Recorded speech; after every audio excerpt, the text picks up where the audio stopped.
and this is the dishwasher that we got. Hey, welcome back to the channel. Today I'm going to be installing a new dishwasher, and I'm going to be uninstalling this Whirlpool dishwasher. So the first thing that you do is you turn off the breaker for the dishwasher, which I've already done, and I've checked it just to make sure, try to turn it on, and it's not turning on, so we're in a good spot. All right, so the next thing I'm gonna do is disconnect the discharge line and disconnect the water line. So first thing I need to do is turn off the water supply. So I'm gonna make sure that that's turned off, and I'm gonna turn on the faucet. I just wanted to let you know that today we are sponsored by nobody. We're not sponsored by anybody. We're gonna be doing another video coming up. I'm gonna be doing another video coming up about putting in these cabinets. In this video you're watching right now, this cabinet is different. It's the old cabinet from the 1950s, metal cabinet.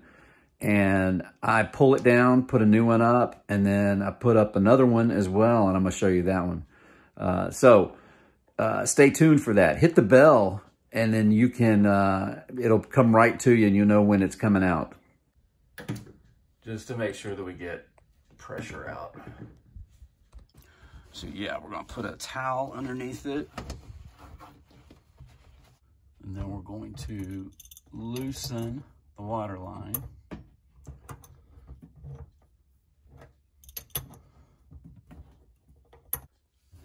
Next thing I'm gonna do is loosen up the discharge line. So you just disconnect that. So I knew I was gonna be changing this dishwasher out. So what I did was not secure my countertop. So I just removed the countertop so I could get to it. And now I'm gonna pull it out. All right, now you just want to make sure you pull out a little bit of slack in both of these. So that way you can pull it out far enough that you can disconnect. Don't look at that trash. Okay, now I'm going to disconnect the power going to this, which is just right down here.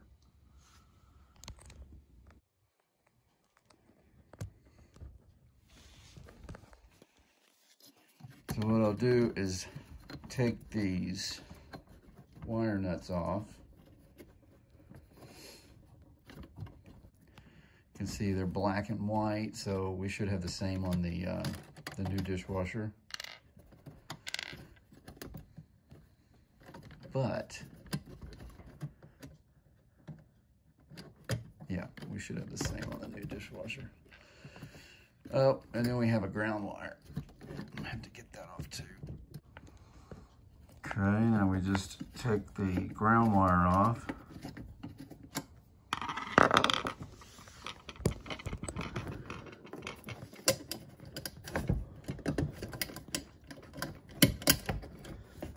There we go. And that's it. So it's completely disconnected besides the back. So now we'll take care of the discharge hose and the water inlet hose. Okay, now you want to find out where your water inlet comes in, and in this one, it comes in right here in the front. So, what I'm going to do is, I've already loosened this, and we'll disconnect. Oh, more water. Get a towel.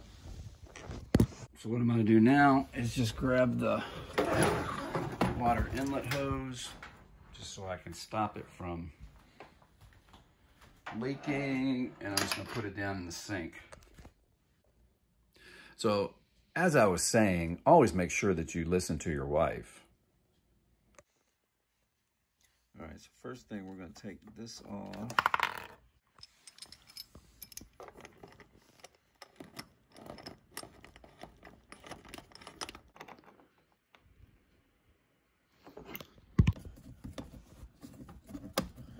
You can see that there's a hole in the front I'm gonna run the wires through. All right, so I put the power cord in through the hole in the junction box. I've got the black to the black, the white to the white, and then I had mine was my ground will go to this green right here that is grounded on the inside of the box. So mine was exposed a little bit, my ground wires, so I went ahead and wrapped it just a tiny bit more. You can see right there is where I wrapped the wire before I put the nut on. So now, I believe we can just put this into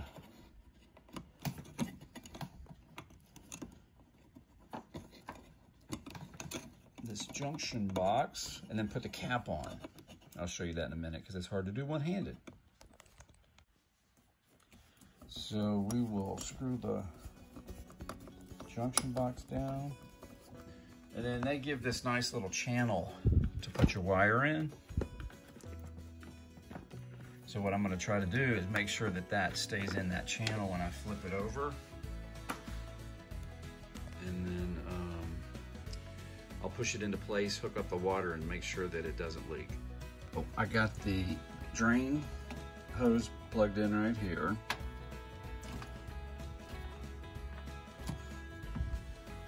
And I'm going to put the water inlet hose down here. I'm going to put some plumber's tape on that.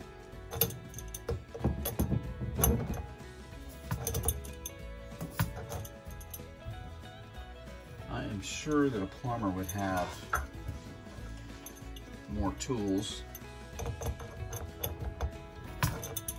Probably would have a wrench that fit this. I'm not sure what size this is, so I'm not even going to go out and look for one. I'm just going to use what I have.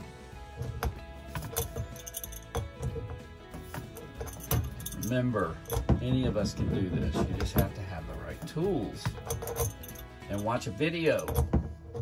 No, you don't even have to watch a video. And most of the time I'll tell my wife that I'm not even going to look at the manual, but I did look at the manual this time. I've got it all hooked up. So I've got the water line hooked up. I've got my drain hooked up. I've got the machine right here. It's not completely installed yet. I'm going to turn my water on. Pray that nothing leaks.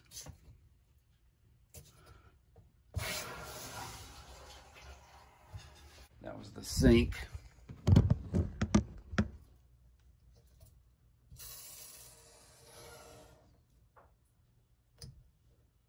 All right, I don't hear anything.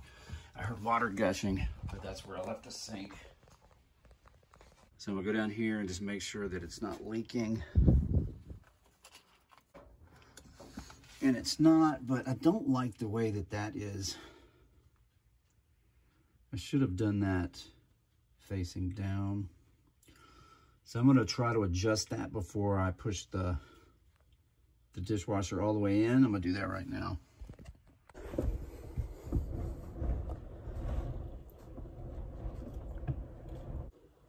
Okay, got it in place. Now I'm gonna take the countertop and put the countertop on.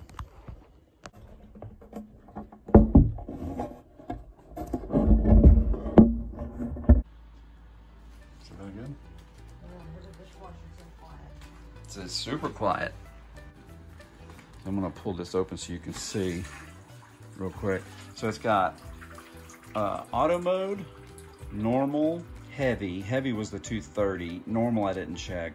Delicate was 215. Express 60. Then you have the rinse and self clean. You have zone booster. You can do a speed booster, high temp wash, sanitize, smart control. Cool thing about this is it doesn't need to be showing. This keypad does not need to be showing. So right now it's blinking, and all I have to do is hit the start button. You hear it beep, close it, and it starts right back up, which helps us because the way our countertop is made, it sticks out from the cabinet, so the side sticks out and it looks kind of funny. It still looks a little funny. But one thing that I do like about it is that it's got this rubber boot on the bottom instead of a metal think it does come with the metal anyways, but it has this little rubber boot to keep stuff from going back in there. And if you want to get underneath it, you can just by pulling the boot up, which is kind of cool, right? Like that. All right, so there she is. That was pretty easy. Remember, a lot of this stuff you can do yourself. We had an estimate, a quote done for the gas line for the stove, which I'm still gonna have to do, plus doing this right here, and it was $2,900. So we're looking for another estimate on the gas line because I'm not gonna mess with the gas line, but I figure I would put in the dishwasher because that's a little simpler, right? But there you go. Tell your friends about me. And if they have any questions or you have any questions, just shoot me a message. Take it easy.